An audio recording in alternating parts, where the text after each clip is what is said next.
Hello everyone. आप सभी का फिर से स्वागत है। ये वर्ल्ड ज्योग्राफी एनसीईआरटी का डिस्कशन है और हमारा टॉपिक चल रहा है दक्षिणी अमेरिकी महाद्वीप अध्याय 5। डिस्कशन को स्टार्ट करने से पहले मैं बता दूं कि इसका पीडीएफ अवेलेबल है। अगर आपको पीडीएफ चाहिए तो Telegram channel, Telegram quiz group या चैनल के कम्युनिटी बॉक्स में जाइए, वहां पर इसके रिगार्डिंग में इंफॉर्मेशन को अपडेट कर दिया गया है। तो चलिए, इस सेशन में सबसे पहले अर्जेंटीना के बारे में डिस्कस करेंगे। अर्जेंटीना दक्षिण अमेरिका के दक्षिणी भाग में जो है स्थित है, यानी साउथ अमेरिका के ये दक्षिणी भाग में है और इस महाद्वीप का यानी दक्षिणी अमेरिकी महाद्वीप का ये दूसरा बड़ा कंट्री है। अर्जेंटीना का क्षेत्रफल भारत के क्षेत्रफल के लगभग 4/5 भाग के बराबर है, यानी 2.78 मिलियन वर्ग किलोमीटर के बराबर है। इसकी जनसंख्या गुजरात राज्य की जनसंख्या से भी कम है। तो अर्जेंटीना की जो पॉपुलेशन है हमारे कंट्री की, जो गुजरात स्टेट है, यहां की जनसंख्या से भी अर्जेंटीना की जो जनसंख्या है वो कम है। यह संपूर्ण रूप से दक्षिणी गोलार्ध में स्थित है। मकर रेखा इसके उत्तरी भाग से होकर गुजरती है, याद रखिएगा। टिएरा डेल फ्यूगो द्वीप इसका दक्षिणतम भाग है, जो मैगेलन जल संधि के द्वारा मुख्य स्थल से यह अलग होता है। पश्चिम में चिली, उत्तर में बोलीविया और पराग्वे, उत्तर पूर्व में ब्राजील एवं उरुग्वे और इसकी सीमा बनाती है। यहां पे अर्जेंटीना की जो है मैप दिया गया है। इधर प्रशांत महासागर है। अगर बात करें तो इधर जो है ये ब्राजील है, इधर पराग्वे है, ये पराना नदी है, ये इक्वागू जलप्रपात है, ये रियो सलाडो नदी है, यहाँ पे फॉर्मोसा है, एक कार्डोबा है, रोजेरियो है, इसके बाद मेंडोज है, सेन जुआन है। लोकेशन को एक बार देख लीजिएगा। देखिए, अर्जेंटीना में पंपास घास जो मैदान है, इसे अर्जेंटीना का हृदय स्थल भी कहा जाता है। ये शीतोष्ण घास के मैदान है, ठीक है। इधर बहिया ब्लांका है, इधर रियो डी प्लाटा है, ये आपका एंडीज पर्वत श्रेणी है, ये आपका पेंटागोनिया का मरुस्थल है, ठीक है। यहीं पे जो है ये वाला जो एरिया है, यहाँ पे पिडमांट पठार है, ये मैगेलन जल संधि है, इधर दक्षिणी महासागर है, याद रखिएगा। और अर्जेंटीना के भौतिक लक्षण के बारे में अगर बात करें तो अर्जेंटीना का जो धरातल है वो काफी विविधतापूर्ण है, ऊंचावच है, कहीं ऊंच तो कहीं नीच है। यह मूल रूप से निम्न भूमि का कंट्री है, परंतु देश के पश्चिमी भाग में एंडीज पर्वत का जो क्षेत्र है वो काफी ऊंचा है। दक्षिण अमेरिकी महाद्वीप की सर्वोच्च चोटी एकांक गुआ इसी देश में अवस्थित है, जिसकी ऊंचाई 6,962 मीटर है, याद रखिएगा। भू आकृति के आधार पर अर्जेंटीना को 4 भागों में बांटा गया है। एंडीज पर्वतीय प्रदेश, ग्रान चाको की दलदली निम्न भूमि, पंपास के घास मैदान और पैटागोनिया का पठार। अर्जेंटीना के पश्चिमी सीमा पर एंडीज पर्वत श्रेणी उत्तर से दक्षिण दिशा में फैला हुआ है, जो चिली तथा अर्जेंटीना की प्राकृतिक सीमा बनाती है। इस देश के पूर्वी भाग में शीतोष्ण घास के मैदान जो है फैले हुए हैं, जिन्हें पंपास कहते हैं। यह अर्धचंद्राकार आकृति में है। पंपास स्पेनिश भाषा का शब्द है, जिसका मतलब होता है विस्तृत मैदान। पंपास गहरी बारीक मिट्टी से बना है, इसमें कंकड़ पत्थर प्रायः जो नहीं मिलते हैं। पंपास के दक्षिण में पैटागोनिया का मरुस्थलीय तथा अर्ध मरुस्थलीय प्रदेश है। अर्जेंटीना के उत्तरी भाग में पराना की सहायक नदियों के द्वारा निर्मित दलदली मैदान विस्तृत है, जिसे ग्रान चाको कहा जाता है, और इसका मुख्य वृक्ष क्वेब्रेको है, जिसकी छाल से टैनिन अम्ल प्राप्त होती है। टैनिन क्या है? तो टैनिन एक लिक्विड है जिसका उपयोग चमड़ा बनाने में किया जाता है। क्वेब्रेको की लकड़ी से रेल के जो स्लीपर होते हैं, जो रेल की बोगी होती है, जो स्लीपर बोगी होती है जिस पर आप सोते हैं, वो जो बना होता है, मतलब इसी का बना हुआ होता है। क्वेब्रेको के लकड़ी से जो स्लीपर होते हैं बने होते हैं। टेलीफोन के जो खंबे होते हैं इसी से मतलब कि बने होते हैं, और बाण के जो खंबे बनाए जाते हैं वो क्वेब्रेको की लकड़ी से ही बनाए जाते हैं। देखिए, कोलोराडो के अतिरिक्त अगर बात करें तो पराना, पराग्वे और उरुग्वे अर्जेंटीना की मुख्य नदियां हैं। ये सभी नदियां रियो डी ला प्लाटा में गिरती हैं। इन सभी नदियों में नौका गमन किया जाता है, नौकायान को चलाया जाता है, ठीक है। और अर्जेंटीना तथा ब्राजील के सीमा पर भव्य इगुआकू जलप्रपात है। यहाँ की जलवायु के बारे में अगर बात करें तो अर्जेंटीना की जो जलवायु है वो किस प्रकार की है? तो शीतोष्ण है। उत्तर से दक्षिण की ओर जाने पर तापमान जो है घटता है, ठीक है। नॉर्थ से साउथ की ओर जाने पर क्या होता है, यहां का टेम्परेचर घटता जाता है, जबकि वर्षा पूर्व से पश्चिम की ओर घटती जाती है। अधिकांश वर्षा ग्रीष्म ऋतु में होती है। उत्तरी चाको भीषण गर्मी का प्रदेश है। चाको प्रदेश का अगर बात करें तो औसत वार्षिक तापमान 23 डिग्री सेंटीग्रेड रहता है। देश में जलवायु तथा प्राकृतिक वनस्पति की पेटियों में पर्याप्त अनुकूलता पाई जाती है। वनस्पति के बारे में अगर बात करें तो धरातल एवं जलवायु के अनुरूप अर्जेंटीना की प्राकृतिक वनस्पति को 4 भागों में बांटा गया है। पहला है कोष्ण शीतोष्ण वन, दूसरा है शीतोष्ण पर्णपाती वन, तीसरा है सवाना घास और चौथा है अल्पाइन वन। इसके बाद अगर बात करें तो देखिए पंपास में कठोर घासें जो है उगती थी, जिन्हें यूरोपीय घासों तथा अल्फा अल्फा में परिवर्तित कर दिया गया है। ग्रान चाको कोष्ण और शीतोष्ण वनों का प्रदेश है, जहां शीतोष्ण पर्णपाती वन और सवाना घासों का फैलाव है।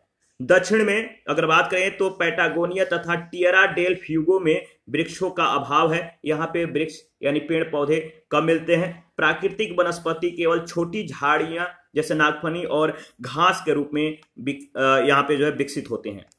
एंडीज की ढालों पर ऊंचाइयों के अनुसार अल्पाइन वनस्पति उगती है। देश के उत्तरी पूर्वी भागों में केरोब तथा पाम के वन पाए जाते हैं। कृषि और पशुपालन के बारे में अगर बात करें तो अर्जेंटीना दक्षिण अमेरिका का एक महत्वपूर्ण कृषि प्रधान देश है। इसकी कृषि का मुख्य क्षेत्र पंपास है। पंपास की उपजाऊ मिट्टी तथा शीतोष्ण जलवायु फसलें एवं घास उगाने के लिए बहुत उपजाऊ है। यहाँ गेहूं, मक्का, अलसी प्रमुख फसलें हैं, जिनमें गेहूं अत्यधिक मात्रा में उगाया जाता है। पंपास प्रदेश गेहूं के उत्पादन के लिए विश्व प्रसिद्ध है, इसीलिए इस प्रदेश को रोटी की डालिया कहा जाता है। यहाँ गन्ना, कपास, तंबाकू, रसदार फल और अंगूर भी उगाए जाते हैं। पशुपालन जो है अर्जेंटीना की अर्थव्यवस्था का मुख्य आधार है। यहाँ पे काफी संख्या में पशुओं को पाला जाता है। यहाँ विशाल फार्मों में पशुपालन किया जाता है। इन फार्मों को एक्सटेंसिया कहा जाता है। चारा फसलें अत्यधिक मात्रा में उगाई जाती है।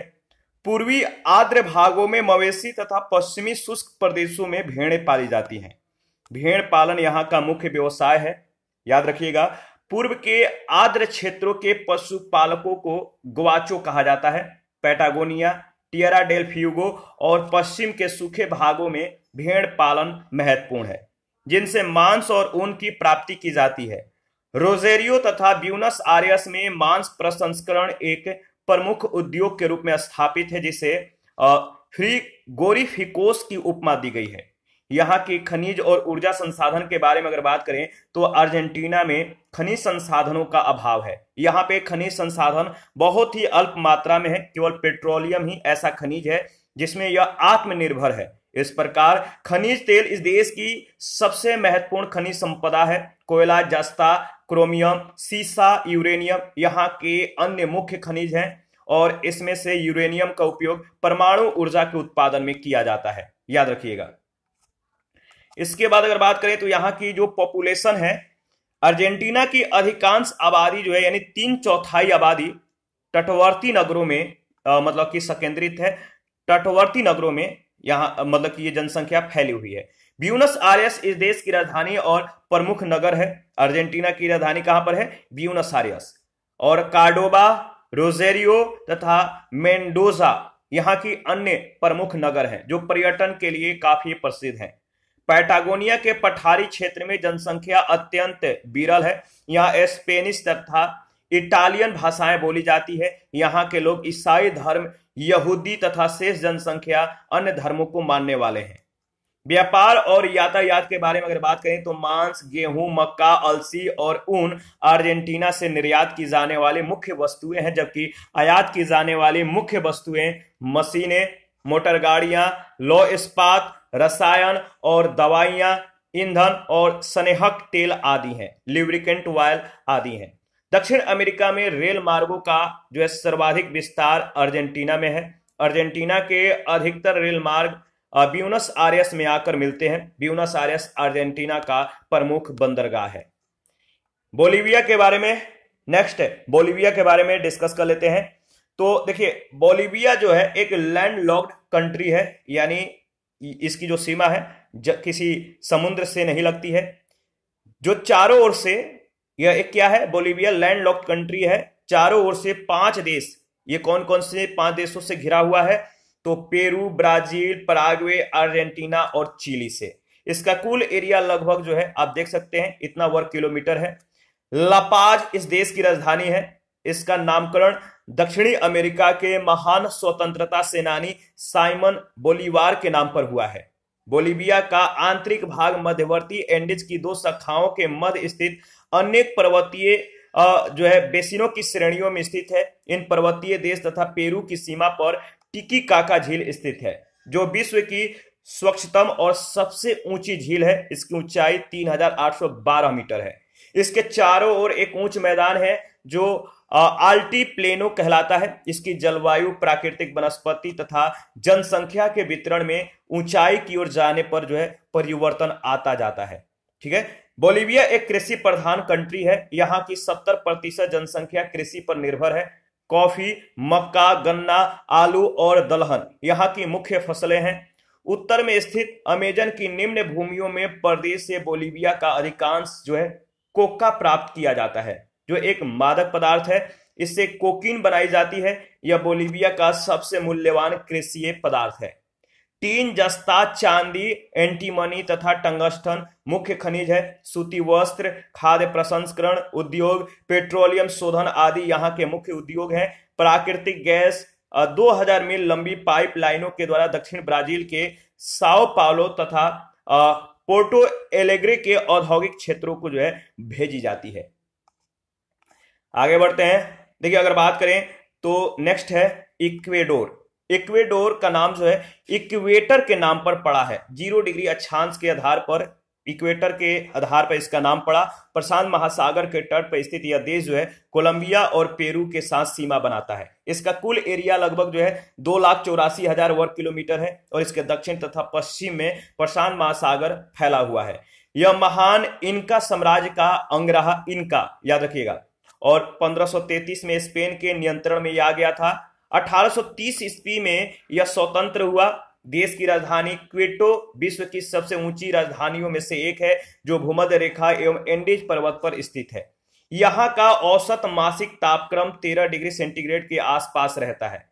विश्व के सबसे ऊंचे सक्रिय ज्वालामुखी जो है चिम्बोराजो मतलब कि जिसकी ऊंचाई जो है 6268 मीटर तथा कोटोपैक्सी इसी देश में स्थित है। इसकी ऊंचाई 5896 मीटर है। स्थलाकृति के आधार पर अगर बात करें, जो स्थलाकृति है इसके आधार पर अगर बात करें तो इक्वेडोर को 3 भागों में विभाजित किया जाता है, जिनके संस्कृति और राजनीति एक दूसरे से क्या है, डिफरेंट है। इक्वेडोर का भू आकृतिक विभाजन जो है 3 रूपों में है। कोस्टल या तटीय प्रदेश, एंडीज पर्वत का प्रदेश और अमेजन बेसिन। तो देखिए इन तीनों को बारी बारी से अगर बात करें, इन तीनों को बारी बारी से अगर डिस्कस करें तो कोस्टल या तटीय प्रदेश, इसका वार्षिक औसत तापमान कितना रहता है, तो 24 डिग्री सेंटीग्रेड। देश की 50% जनसंख्या इसी प्रदेश में रहती है। एंडीज पर्वतीय प्रदेश की जलवायु शीतोष्ण है। देश के इस भाग में प्रायः भूकंप आते रहते हैं। देश की राजधानी क्वेटो इसी क्षेत्र में स्थित है। देश के लगभग आधे क्षेत्रफल पर अमेजन बेसिन का विस्तार है। इस प्रदेश में अधिकतर रेड इंडियंस की जनसंख्या है। इस क्षेत्र की जलवायु गर्म और आर्द्र है। इस क्षेत्र में घने विषुवतीय वन है। कृषि और पशुपालन यहाँ की प्रमुख आर्थिक क्रियाएं हैं। कॉफी, कोको, गन्ना, चावल, मक्का, केला देश की मुख्य फसलें हैं। इक्वेडोर केला का अग्रणी उत्पादक राष्ट्र है। इक्वेडोर के एंडियन क्षेत्र में मिनीफंडियो तथा लेटिफंडियो, ये जो है मिनीफंडियो का मतलब छोटे भूजोत और लेटिफंडियो का मतलब है बड़े फान, दोनों पाए जाते हैं, यानी छोटे भूजोत और बड़े फान पाए जाते हैं। इक्वेडोर में मेस्टिजो, रेड इंडियंस, यूरोपियन और निग्रो प्रजाति के लोग निवास करते हैं। यहाँ की जो राष्ट्रभाषा है वो स्पेनिश है और इसके अलावा कई अन्य भाषाएं भी यहाँ बोली जाती है।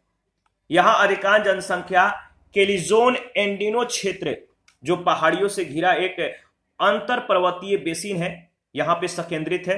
ठीक है। और इक्वेडोर का सबसे बड़ा जो बंदरगाह शहर है वो है गुयाक्विल, याद रखिएगा, जिसे पर्ल ऑफ पैसिफिक के नाम से भी जाना जाता है। गुयाक्विल के निकट प्राकृतिक गैस का उत्पादन तथा श्रिम्प यानी सफेद झींगा मछली, ये सभी जो है इनका पालन होता है। विकसित ये मछली जो है सफेद झींगा मछली, श्रिम्प पालन जो है विकसित है, जहां पे मछली और झींगा का पालन होता है। इसके बाद पेरू के बारे में अगर बात करें तो पेरू जो है दक्षिण अमेरिका महाद्वीप में प्रशांत महासागर के तट पर स्थित एक कंट्री है, जिनका कुल क्षेत्रफल लगभग जो है 12,86,216 वर्ग किलोमीटर है। यह देश भी इक्वेडोर की तरह प्राचीन इंका साम्राज्य का प्रमुख अंग रहा है। स्पेन के नियंत्रण से यह सन 1821 ईस्वी में स्वतंत्र हो गया। इस देश में उत्तर से दक्षिण तक 1600 किलोमीटर की लंबाई में जो है एंडीज पर्वत का विस्तार है।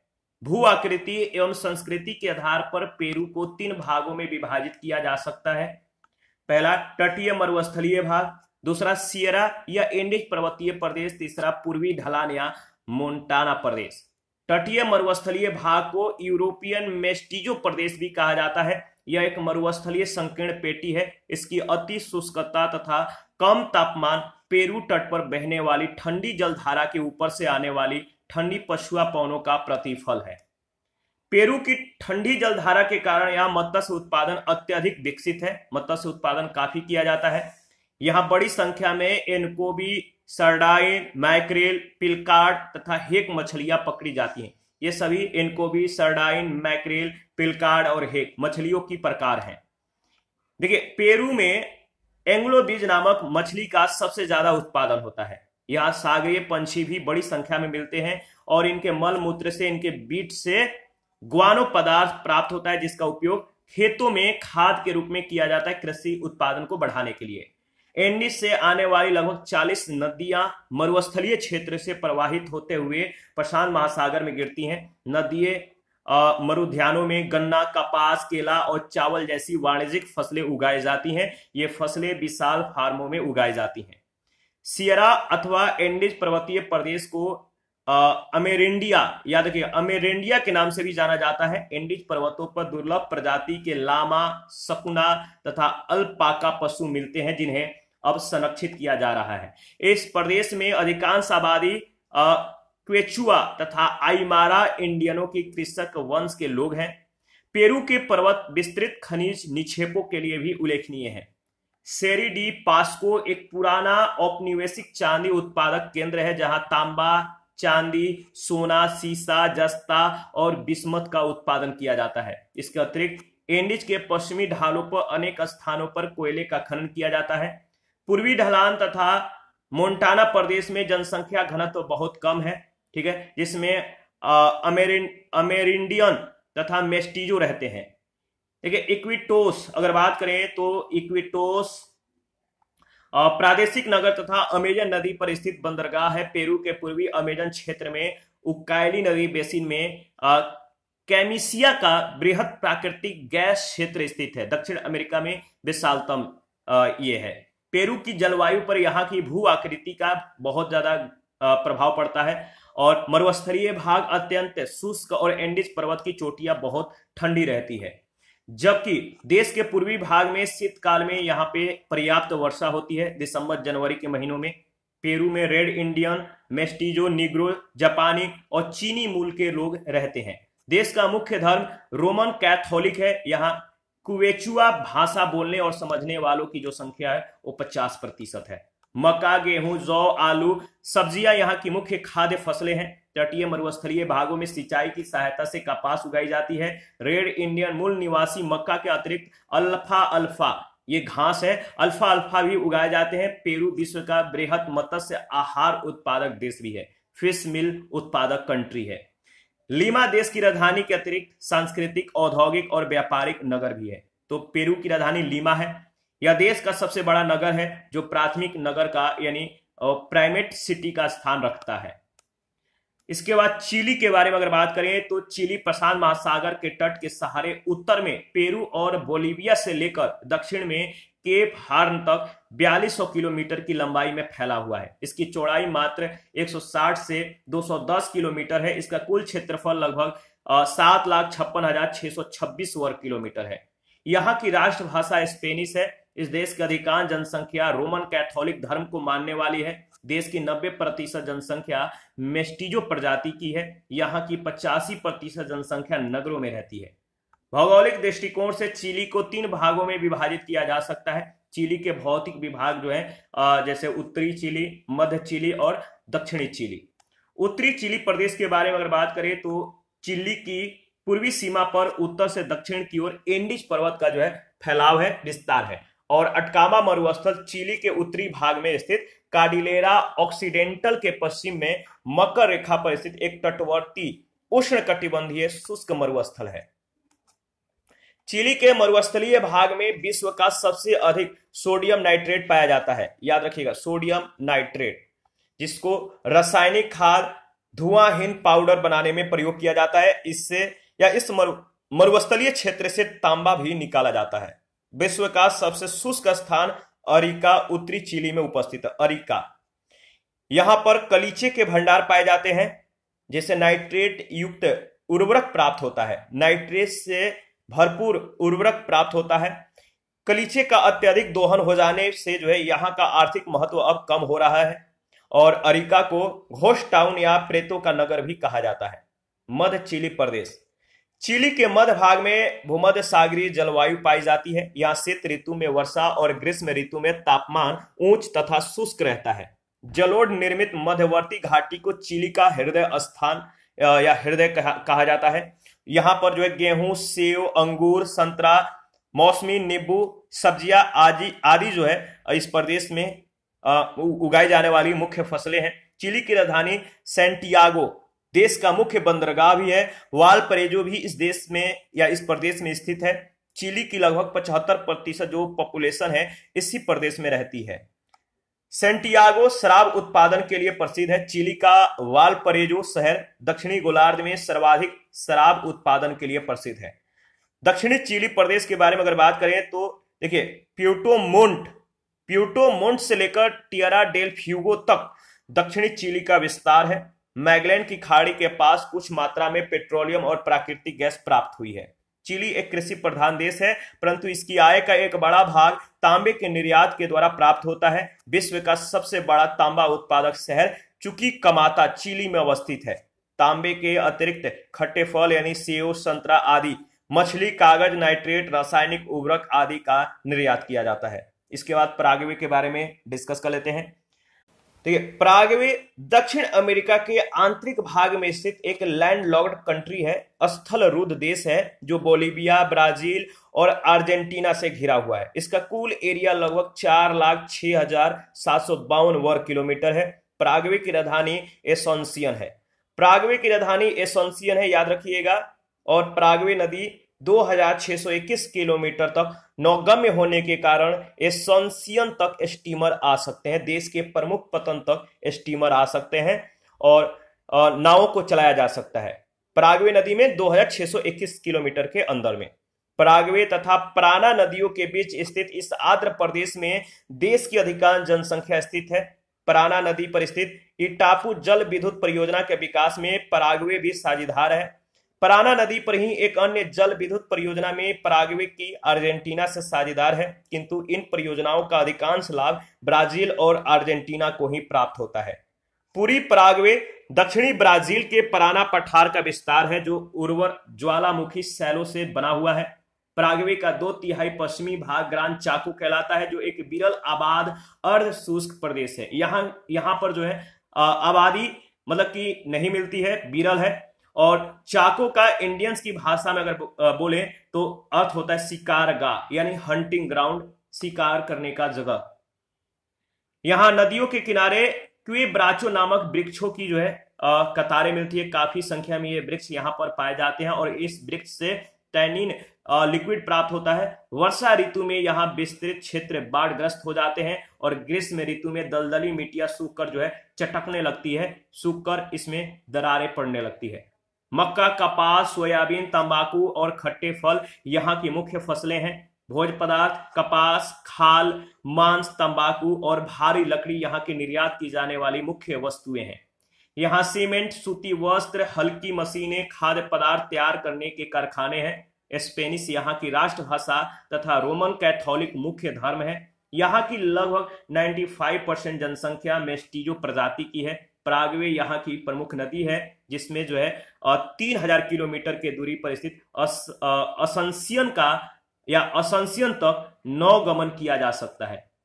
उरुग्वे के बारे में अगर बात करें तो दक्षिण अमेरिका में अटलांटिक महासागर के तट पर स्थित एक देश है, जिसका कुल एरिया लगभग 1,76,215 वर्ग किलोमीटर है।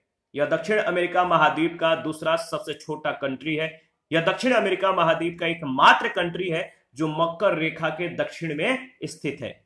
देखिए, इसके उत्तर में ब्राजील, उरुग्वे के उत्तर में ब्राजील, पश्चिम अर्जेंटीना, पूर्व में दक्षिण अटलांटिक महासागर है। पूर्व में यह देश स्पेन की रियो डी ला प्लाटा नामक वायसरायलिटी तथा बाद में ब्राजील का एक प्रांत था और वर्ष 1825 में यह स्वतंत्र हो गया। भू आकृति रूप से उरुग्वे में मुख्यतः ढाल युक्त मैदान है। जो यहाँ की मैदान है वो ढाल युक्त है और कुछ भागों में पहाड़ियां हैं।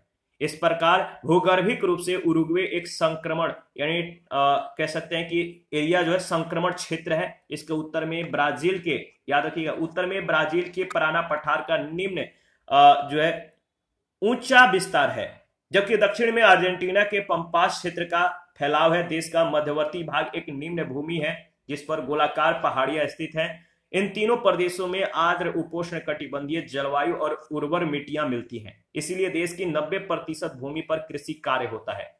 यहाँ पर अधिकतर बड़े बड़े घास के मैदान थे, प्रेयरी थे, जिन्हें अब पशु फार्मों में बदल दिया गया है। देश की 60% भूमि पर पशुपालन किया जाता है, जिनसे मटन, ऊन और गौ मांस प्राप्त होता है। शेष फार्म भूमियों पर चावल, गन्ना, गेहूं, मक्का और फल उगाए जाते हैं। उरुग्वे को दक्षिण अमेरिका का स्विट्जरलैंड भी कहा जाता है। यहाँ के प्रमुख उद्योग शराब निर्माण, मांस की पैकिंग करना, वस्त्र, सीमेंट, तेल की वस्तुओं का उत्पादन होता है। मोंटवीडियो देश का सबसे बड़ा नगर है, जो कि एक बंदरगाह भी है। यह जो है दक्षिण अमेरिका के उच्च नगरीकृत देशों में से एक है। मोंटवीडियो यहाँ की राजधानी और सांस्कृतिक तथा व्यापारिक केंद्र भी है। गुयाना के बारे में अगर बात करें तो गुयाना या गायना दक्षिण अमेरिका के उत्तर भाग में या उत्तर मध्य में स्थित एक जगह है, जिसकी मतलब कि कह सकते हैं कि जो एरिया है वो कुल कितना है, 2,14,969 वर्ग किलोमीटर। यह वेनेजुएला के पूर्व में स्थित है, पश्चिम में सूरीनाम के साथ यह सीमा बनाता है, दक्षिण में ब्राजील और उत्तर में कैरिबियन सागर तक जो है इसका फैलाव है। इसका आधिकारिक नाम गुयाना सहकारी, याद रखिएगा, या कॉर्पोरेटिव रिपब्लिक ऑफ गुयाना है। तो इसका जो आधिकारिक नाम है गुयाना सहकारी गणराज्य, corporative Republic of Guyana. George town इसकी राजधानी है, जो उत्तरी अटलांटिक महासागर के तट पर डेमेसन नदी के मुहाने पर स्थित एक प्रमुख बंदरगाह नगर है। हॉलैंड पहला देश था जिसने यहां पर अपने उपनिवेश स्थापित किए, और एस्क्यूबो, बेरबीस और ये जो मतलब कि आप याद रखिएगा, जो ये उपनिवेश हैं जिसका नाम है एस्क्यूबो, बेरबीस, डेमेरारा, ये सभी जो है 18वीं सदी के अंत तक ब्रिटेन ने इन तीनों उपनिवेशों पर अपना राज स्थापित किया। इसका नाम ब्रिटिश गुयाना रख दिया। 26 मई 1966 को ये स्वतंत्र हुए। 23 फरवरी 1970 को एक गणराज्य के रूप में यह स्थापित हुआ। अंग्रेजी यहाँ की राष्ट्रभाषा है। यहाँ के बहुत से भारतीय मूल के निवासी अंग्रेजी के अतिरिक्त हिंदी और उर्दू भी बोलते हैं। यहाँ की जो इकोनॉमिक्स है वो कृषि आधारित है, अर्थव्यवस्था कृषि पर आधारित है। गन्ना, चावल, नारियल, खट्टे फल और सब्जियां यहाँ की मुख्य फसलें हैं। यहाँ से शक्कर, चावल, बॉक्साइट का निर्यात किया जाता है। यहाँ सोने और हीरे की भी खाने हैं। समस्त भूमि पर घने जंगल हैं। चीनी उत्पादन, शक्कर, ठीक है, इसके बाद खनन और वस्त्र निर्माण यहाँ के प्रमुख उद्योग हैं। तो चीनी उत्पादन, शक्कर बनाना, खनन करना, वस्त्र का निर्माण यहाँ का प्रमुख उद्योग है। देखिए, इसके बाद सूरीनाम के बारे में अगर बात करें तो सूरीनाम दक्षिण अमेरिका महाद्वीप के उत्तरी भाग में स्थित है। इसका कुल एरिया लगभग 1,83,820 वर्ग किलोमीटर है। इसने 1975 ईस्वी में डच साम्राज्य से स्वतंत्रता प्राप्त की। सूरीनाम की राजधानी देखिए, सूरीनाम की जो राजधानी है पारामारिबो मारिबो है। देश के दक्षिणी सीमा ब्राजील और उत्तरी सीमा अटलांटिक महासागर से मिलती है। देश के मरोविजने मरो देखिए देश के जो मरोविजने और कुरंतीज नदी, इस पर जो है फ्रेंच गुयाना और गयाना से धूर दक्षिण में मिलने वाली सीमा विवादास्पद है। ठीक है। सूरीनाम दक्षिण अमेरिका का क्षेत्रफल और आबादी के हिसाब से सबसे छोटा संप्रभु देश है। सूरीनाम एक कृषि प्रधान कंट्री है। चावल यहाँ का मुख्य फसल है जो मुख्यतः भारतीयों के द्वारा उगाई जाती है। यहाँ पे बक्साइट और एल्यूमिनियम की भारी भंडार है। इसका 80% जो है निर्यात होता है। एल्यूमिनियम आधारित उद्योग के अतिरिक्त यहाँ खाद्य वस्तुएं और लकड़ी पर आधारित उद्योग जो है प्रमुख है। यहाँ विभिन्न निर्जातीय मूल के लोग जो है निवास करते हैं, जिनमें से क्रियोले, भारतीय, जावानी, निग्रो और अमेरिंडियन शामिल हैं। वेनेजुएला के बारे में अगर बात करें तो कैरिबियन सागर तट पर स्थित वेनेजुएला दक्षिण अमेरिका महाद्वीप का सबसे उत्तरी देश है और इसका कुल एरिया लगभग 9,12,050 वर्ग किलोमीटर है। इसकी खोज कोलंबस ने 1498 में की थी। यह एक स्पेनिश उपनिवेश रहा है। 1821 ईस्वी में यह स्वतंत्र हुआ और 1830 में यह गणतंत्र बना।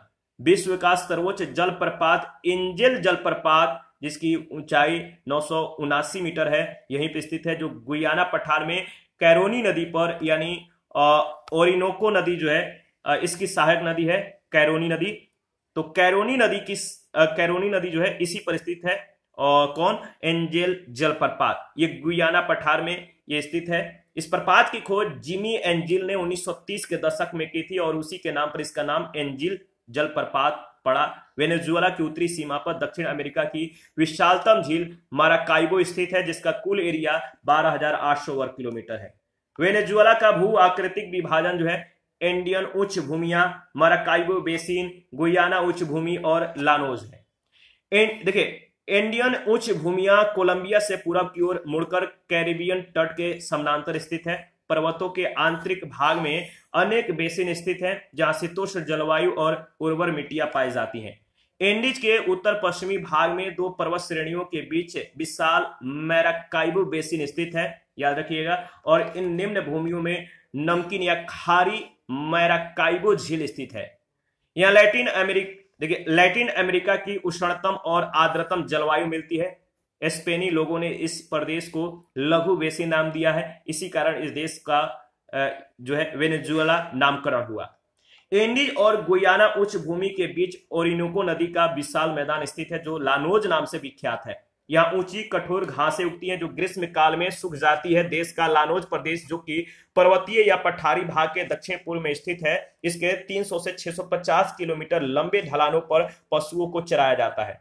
वेनेजुएला के केवल 5% क्षेत्र पर फसलों उत्पादन होता है। गन्ना, केला, चावल, मक्का, सुरगम, कसावा यहाँ की प्रमुख फसलें हैं। वेनेजुएला के उद्योग में लौह इस्पात, पेट्रोलियम शोधन, ट्रैक्टर, एल्यूमिनियम, टिम्बर, ये सभी उत्पादन प्रमुख हैं। वेनेजुएला लैटिन अमेरिका के सर्वाधिक नगरीकृत देशों में से एक है। इस देश की राजधानी काराकास एक मेट्रोपॉलिटन क्षेत्र है। माराकाइबो, वेनेसिया, मराके और बारकिसिमेती अन्य विशाल नगर हैं। ये सभी नगर सम्मिलित रूप से दक्षिण अमेरिका के उभरते हुए मेगालोपोलिस का निर्माण करते हैं। इसके बाद कोलंबिया के बारे में अगर बात करें तो कोलंबिया एकमात्र देश है जिसका नामकरण नई दुनिया के खोजकर्ता क्रिस्टोफर कोलंबस के नाम पर किया गया है। यह दक्षिणी अमेरिका के उत्तर पश्चिमी भाग में स्थित एकमात्र कंट्री है जो अटलांटिक और प्रशांत महासागर के बीच स्थित है। इसकी सीमा पर Panama, Venezuela, Brazil, Peru, Ecuador स्थित हैं। ब्राजील और अर्जेंटीना के बाद कोलंबिया दक्षिण अमेरिका का तीसरा सबसे बड़ा कंट्री है। इसका कुल एरिया लगभग 1,141,000 वर्ग किलोमीटर है। इस देश की खोज 1499 में अलोन्से डी ओजेडा ने की थी। ओजेडा। तो इस देश की खोज किसने किया था? इस देश की खोज अलोन्से डी ओजेडा ने की थी। न्यू ग्रेनाडा कोलंबिया का पुराना नाम है।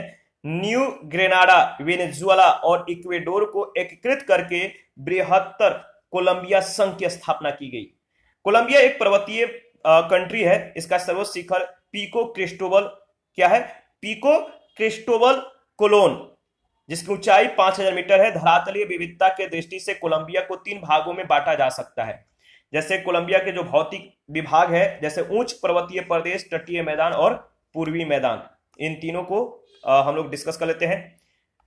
ये कोलंबिया का एक ओर जहां पर्वतों की चोटियां बर्फ से ढकी रहती है, वहीं दूसरी ओर विषुवतीय गर्म और आर्द्र मैदान है। विषुवतीय रेखीय प्रदेश में स्थित होने के कारण कोलंबिया की जलवायु पर समुद्र तल से ऊंचाई का प्रभाव दृष्टिगोचर होता है। दूसरे शब्दों में अगर बात करें तो अल्पाइन जलवायु मिलती है।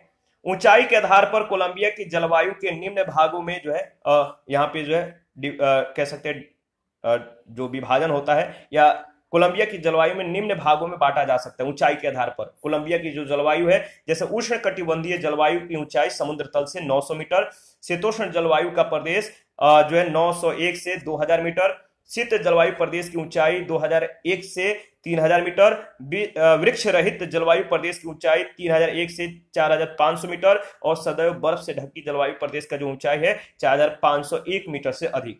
जलवायु के अनुसार ही वनस्पतियों का वितरण भी होता है। यहाँ उच्च पर्वतों पर उष्णाद्र सदापर्णी वन, पर्णपाती वन, शकुंधारी वन, अल्पाइन घास के मैदान जो है मिलते हैं।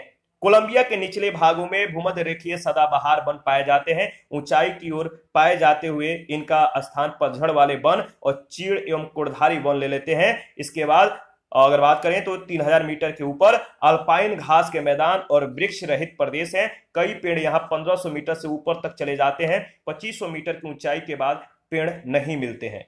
देश की अधिकांश जनसंख्या पश्चिमी कोलंबिया में स्थित है, जो काउका तथा मैग्डलिना नदी के घाटियों में बसी हुई है। ये नदी जो है, ये नदी घाटी उत्तर दक्षिण दिशा में विस्तृत एंडीज पर्वतों को 3 श्रेणियों में या 3 श्रेणियों के बीच स्थित है। कहवा कोलंबिया की प्रमुख नकदी फसल है। केला, ताजे फूल, कपास, गन्ना, तंबाकू, मक्का, चावल और गेहूं अन्य कृषि उपजे हैं। बोलीविया में पशुपालन अधिक प्रचलित है। खनिजों में एमेराल्ड कोलंबिया विश्व का 50% उत्पादन करता है। इसके बाद प्लेटिनम, सोना, कोयला लैटिन अमेरिका में बृहत्तम भंडार है इसका। निकिल और प्राकृतिक गैस के प्रचुर भंडार मिलते हैं यहाँ पे। उद्योगों में वस्त्र, सीमेंट, मोटर गाड़ी, पेय और खाद्य पदार्थ, रसायन, गैर धात्विक खनिजों पर आधारित उद्योग उल्लेखनीय है। कोलंबिया की प्रमुख भाषा स्पेनिश है। यहाँ पर रोमन कैथोलिक धर्म की प्रधानता है। बोगोटा राजधानी नगर है। मेडेलिन तथा कार्टागेना अन्य प्रमुख नगर है। इसी के साथ आज का जो सेशन है समाप्त होता है। नेक्स्ट सेशन में ओसेनिया अध्याय 6 जो है, ओसेनिया महाद्वीप के बारे में हम लोग डिस्कस करेंगे। अध्याय 6 को कवर करेंगे। तो आप अपना प्रतिक्रिया देते रहिए। आपके प्रतिक्रियाओं का हमें बेसब्री से इंतजार रहता है। जिन लोगों ने Telegram channel, Telegram quiz group, Facebook page, Instagram को ज्वाइन नहीं किया है, वीडियो के डिस्क्रिप्शन बॉक्स में लिंक है, आप ज्वाइन कर सकते हैं। थैंक यू, मिलते हैं नेक्स्ट सेशन में।